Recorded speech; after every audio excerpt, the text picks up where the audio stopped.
নাসিম হলেন ফেনীবাসীর প্রাণমন, আলাউদ্দিন নাসিম হলেন ফেনীবাসীর প্রাণমন। নাসিম হলেন শেখ হাসিনার সহচর, আলাউদ্দিন নাসিম ছিলেন মহাজোটের কারিগর।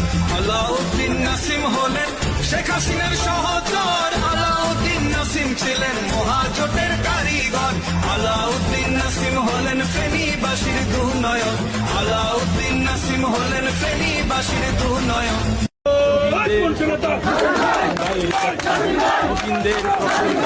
আমাদের ফেনীর আওয়ামী রাজনীতির কিংবদন্তি কিংমেকার, পরশুরামের কৃতি সন্তান, সংগ্রামী জনতা আলাউদ্দিন আহমেদ চৌধুরী নাসিম ভাই।